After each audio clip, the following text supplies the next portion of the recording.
Me parece. Tomar la Posta, un canal de mensajería informativa de Jóvenes por la Memoria. Parece que la resistencia crece. Entérate de las noticias sobre los juicios de lesa humanidad y la actualidad en materia de derechos humanos en estos minutos.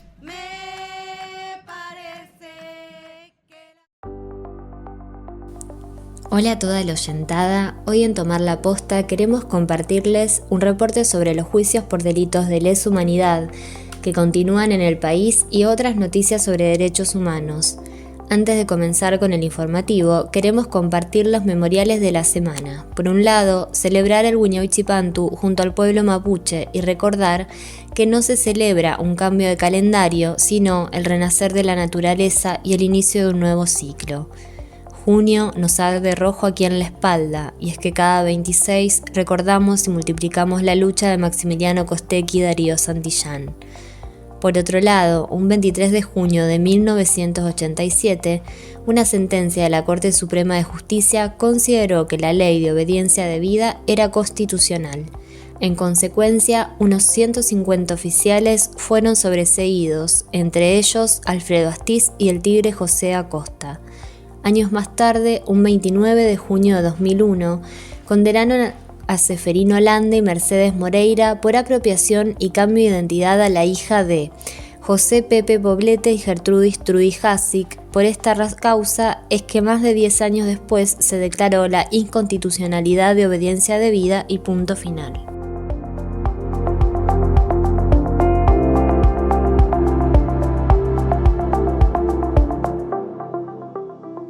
Ya se fijaron las fechas para el juicio 9 de lesa humanidad que se está llevando adelante en nuestra región, conocido como la causa Ferrari. Durante la primera semana de julio comenzarán los alegatos.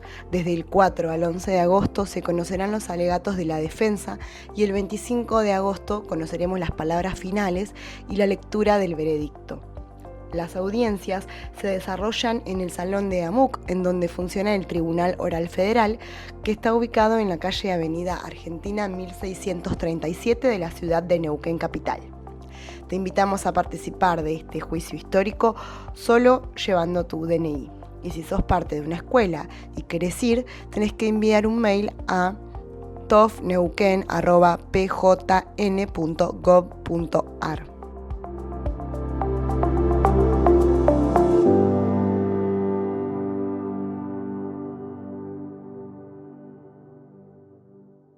Si querés saber más sobre el juicio, podés consultar el nuevo material político-pedagógico de Jóvenes por la Memoria. Se trata de un documento digital que recupera cada una de las historias de las 16 víctimas del nuevo juicio. Es un material descargable, fácil de compartir. Si querés tenerlo o difundirlo, mandanos un email a tomarlaposta@gmail.com.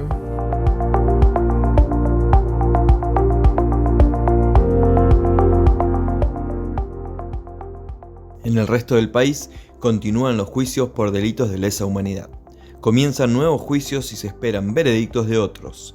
Sobre el juicio por la verdad que investiga la masacre de José León Suárez, se confirmó que los fusilamientos son considerados crímenes de lesa humanidad.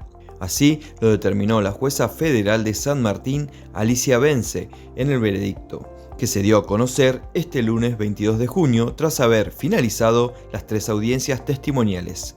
Este juicio recuperó los hechos narrados en Operación Masacre, escrito por Rodolfo Walsh, y la sentencia se trata de un resarcimiento histórico para las familias de las víctimas. Entre las medidas de reparación dispuestas por la jueza figuran la incorporación del suceso en las currículas educativas nacionales y provinciales, la creación de un sitio de memoria donde estaba el basural, en el cual ocurrió el fusilamiento, y la instalación de placas conmemorativas en los lugares vinculados a los hechos. Escuchamos a la jueza Alicia Bence durante la lectura del veredicto.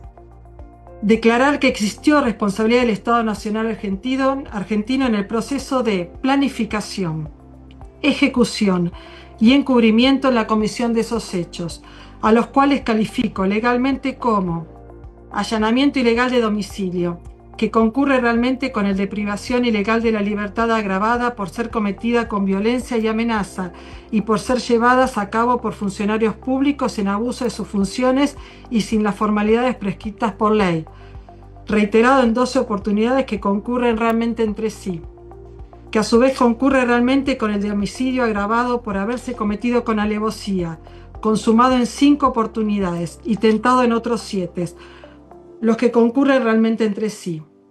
Artículo 55, 142 inciso 1, 143 inciso 1, 151 y 80 inciso 2 del Código Penal, conforme ley 11.179 del año 1921. 3.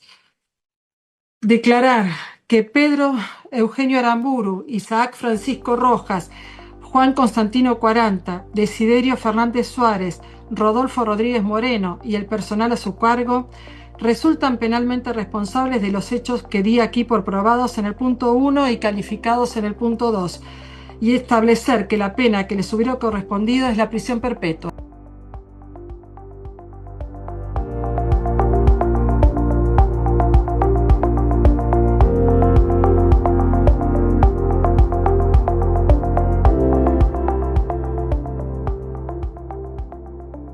En cuanto al juicio masacre de la calle Corro, declararán ex conscriptos testigos presenciales de los hechos. Recordamos que el juicio comenzó hace poco y aborda los hechos ocurridos el 29 de septiembre de 1976 por la mañana, cuando un operativo militar conjunto entre el Ejército, Gendarmería y la Policía Federal rodeó la casa de calle Corro 105 en el barrio porteño de Villaluro, y en aquellos operativos comunales resultaron asesinados Vicky Walsh, José Coronel, Alberto Molina Benuzzi, Ismael Salame e Ignacio Bertrán. Los imputados son Guillermo César Viola, Carlos Alberto Orihuela, Ricardo Grisolia, Gustavo Antonio Montel, Héctor Eduardo Godoy y Danilo Antonio González Ramos, oficiales y suboficiales a cargo de esta masacre.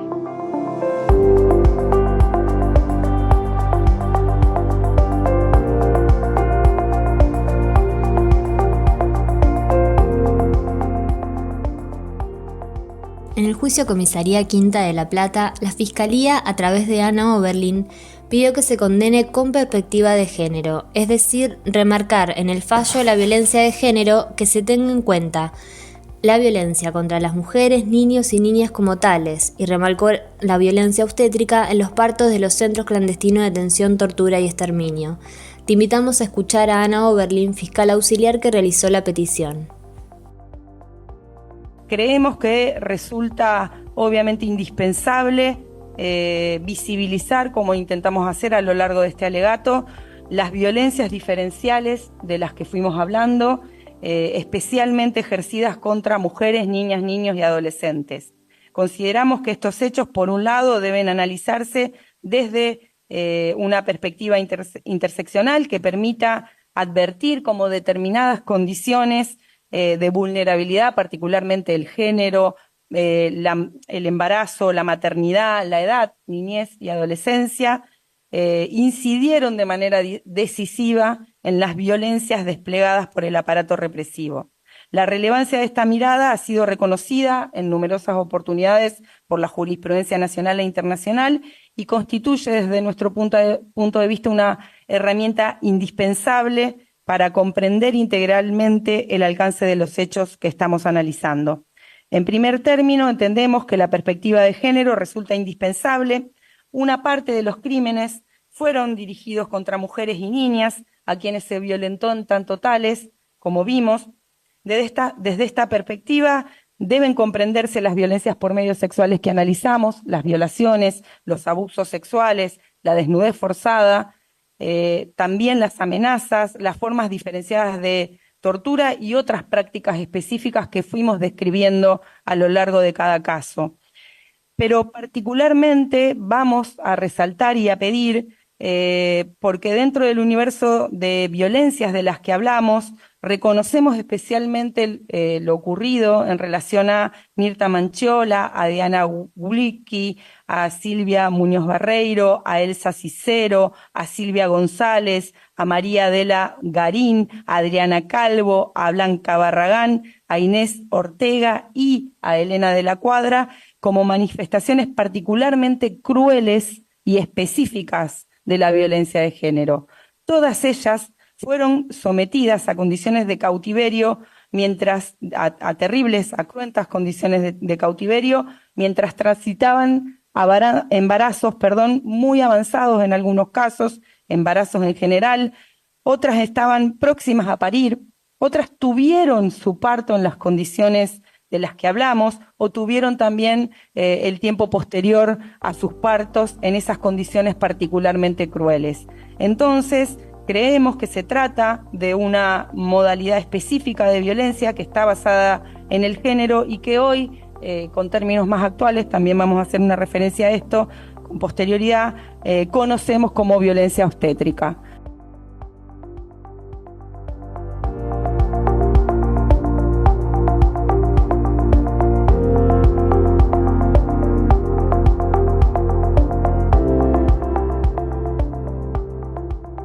Asimismo, en este juicio de La Plata, la Fiscalía pidió reconocer a las infancias como víctimas del terrorismo de Estado. También pidieron que se inste a garantizar el funcionamiento del Banco Nacional de Datos Genéticos.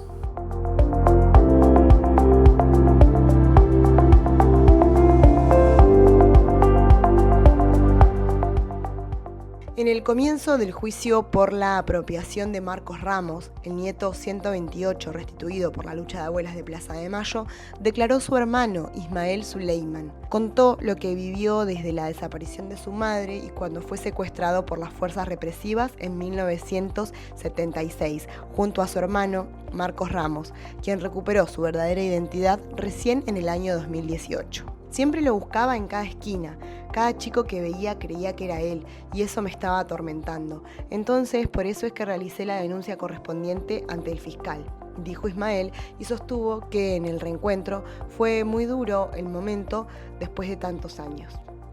En este debate el único imputado es Carlos Vega, un ex oficial del destacamento de inteligencia 142 del Ejército, quien está acusado como partícipe necesario de la apropiación de Marcos y la sustracción de Ismael.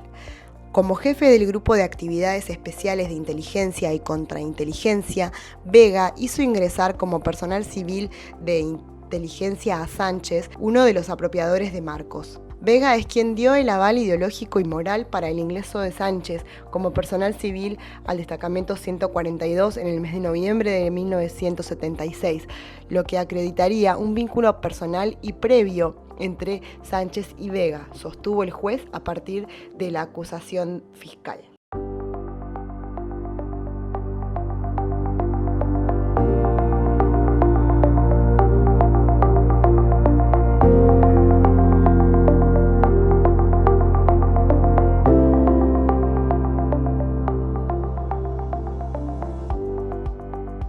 El equipo argentino de antropología forense identificó los restos de Horacio Alfredo Ibarra Britos, conocido como Ñato, y su familia pudo despedirlo. La información fue difundida por el medio El Resaltador, donde también informaron que el proceso de identificación fue posible tras la recuperación por parte del equipo argentino de antropología forense de cuerpos inhumados sin identidad en el cementerio municipal de Escobar. La restitución se realizó en Quequén, donde sus hermanos recibieron los restos y llevaron adelante una ceremonia de despedida. Luego, una caravana acompañó su traslado hasta el cementerio municipal, donde fue inhumado junto a sus padres y 2 de sus hermanos. Escuchamos las palabras de uno de los hermanos de Ñato Ibarra Britos y a continuación a los integrantes del equipo argentino de antropología forense que llevaron adelante la identificación. Se fue en el 75, no supimos más nada de él. Siempre que tuvimos oportunidad lo buscamos y bueno, se dio que el año pasado me llaman justo a mí. En principio decimos, ustedes pertenecen al equipo argentino de antropología forense, que es una organización no gubernamental creada en 1984 para identificar personas desaparecidas. recién lo llamaron nosotros, después de 13 años que lo encontraron, ahí recién nos avisaron que era compatible con nosotros 100%. Fue recuperado el cuerpo sin identificar todavía hace 13 años. Como yo le decía a las familiares, gracias a que ellos nos dieron una muestra de sangre, y aprovecho esta oportunidad para reiterar la importancia de que las personas que tengan un familiar desaparecido se puedan acercar y dar una muestra de sangre. A partir de la muestra que dio la familia Ibarra Brito, se pudo identificar a ese nene como Horacio Ibarra Brito. Nosotros a la vez contentos porque ya sabemos que va a descansar acá con su madre. Hay una causa de muerte que el médico que firma el acta de defunción menciona: destrucción de masa encefálica, y aparte las lesiones que en el esqueleto se advierten de tiros en la cabeza. Afortunadamente ahora tenemos un laboratorio de genética forense acá en Córdoba, que es de los laboratorios de punta en el mundo para recuperar ADN de restos óseos. Evidentemente, si 2 personas son asesinadas, fusiladas en diciembre del 75, no puedo saber quién fue, porque evidentemente era el aparato que ya estaba funcionando. Exacto. En un momento se abre el archivo de la Dirección de Inteligencia de la Policía de la Provincia de Buenos Aires, y hay un legajo que comenta que aparecen 2 personas fallecidas en estas circunstancias. A partir de la aparición de estas personas se hace una causa, ¿no? Con la intervención de un juez. Nosotros no pudimos acceder a esa causa porque la constancia que tenemos es que esa causa se destruyó. No por nada en particular, sino por el mero paso del tiempo, ¿sí? Como yo le explicaba a la familia, también se hizo una comparación dactiloscópica, porque en el momento que ocurrió el hecho sacaron huellas digitales, pero no se identificaron. Ahora, sabiendo por ADN que era Ibarra Brito, se comparó con la huella digital del DNI. Lo que te pasa es que cada vez, sea por las circunstancias familiares, sea por el tiempo que pasó, por la historia particular de una persona, de eso se trata de identificar. Recoger la historia de una persona. Bueno, esta familia estuvo 50 años esperando. Nosotros hemos recuperado restos en distintas circunstancias, que son restos de personas indudablemente víctimas de la represión clandestina, que no están identificados, y alguien tiene una persona desaparecida, se comunique con el equipo de antropología, se le saca una muestrita, una gota de sangre, esa gota de sangre se secuencia y se compara con los restos de 800 personas que nosotros tenemos recuperadas y que no están identificadas por la falta de la muestra familiar. Le hace muy bien a las familias y le hace muy bien a esta sociedad que las cosas no queden como las dejaron. Tanto la restitución de Niato como la de todas las personas aparecidas en Loma del Torito de la Perla son el resultado de un trabajo conjunto del equipo argentino de antropología forense con las muestras de familiares de desaparecidos. Sin embargo, aún faltan muestras, y por eso es que LEAF lanzó una reciente campaña en La Rioja. En Campo San Marcos tenemos 2 personas que siguen sin ser identificadas por falta de muestras. En los laboratorios hay 450 cuerpos en la misma situación, dijo Juan Nobile del equipo argentino de antropología forense para el periódico Pausa. Si tenés algún familiar desaparecido, podés comunicarte al 11 23 48 52 29 o al email iniciativa@eaf.org.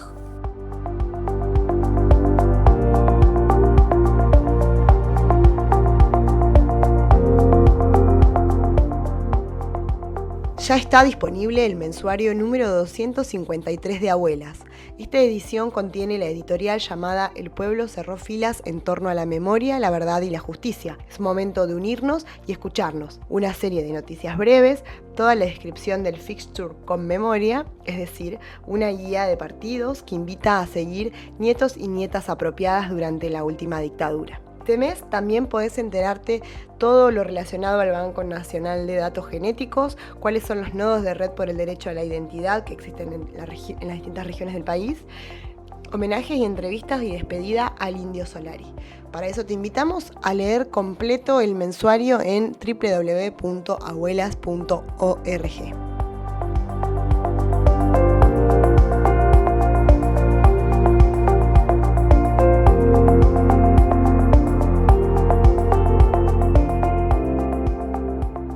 Uruguay amplió su compromiso con la búsqueda de detenidos desaparecidos durante la dictadura.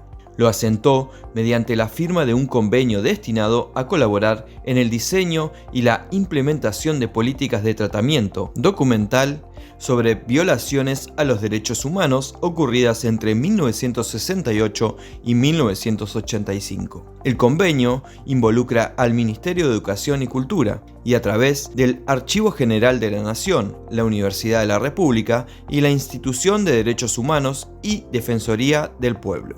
La directora del Archivo General de la Nación, Alejandra Villar, informó que el Archivo General de la Nación de Uruguay trabaja desde el año 2008 en una sección que contiene documentos que registran violaciones a los derechos humanos. Este convenio es un paso sustantivo para unir fortalezas y sinergias con organismos que compartimos algunos de los cometidos. Destacó y enfatizó sobre los aportes de la Universidad de la República y su trabajo con el repositorio Luisa Cuesta.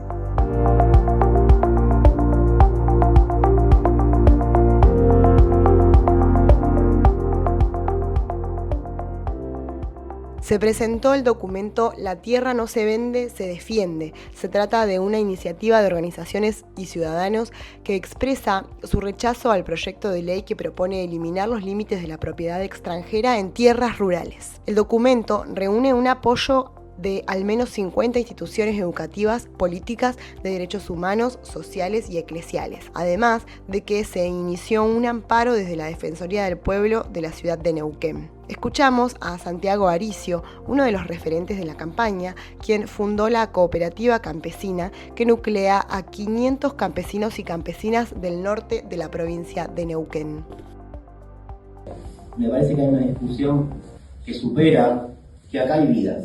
Acá hay compañeros, compañeras que viven del campo, de la tierra y de la producción, y hay un proceso de desarraigo que se viene dando, un genocidio a cuentagota, que le decimos nosotros, donde de a poco cada compañero, cada familia va desapareciendo, se va yendo del territorio, y esa concentración de la tierra, que termina en pocas manos, que se dio anterior a la ley de tierras, digamos, que fue una defensa que pudimos hacer como Estado para defender ese bien común, sí, que fue contra esta extranjerización que había. No fue una reforma de la ley. No lo fue. Creo que lo que está acá justamente en juego es la vida de esos compañeros, donde está en juego la provincia que queremos y el país que queremos, ¿sí? Ante una provincia que se fragmenta, que cada vez se excluye más, creo que le tenemos que poner justamente el eje en una provincia productiva, en una provincia que incluya, una provincia que defienda el arraigo y la vida de todos nosotros y de cada una de las familias de nuestro pueblo.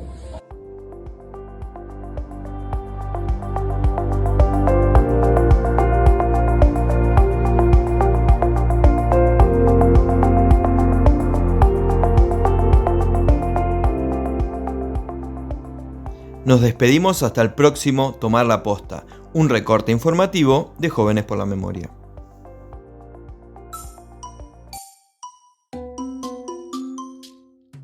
Esto fue Tomar la Posta, un canal de mensajería informativa de Jóvenes por la Memoria.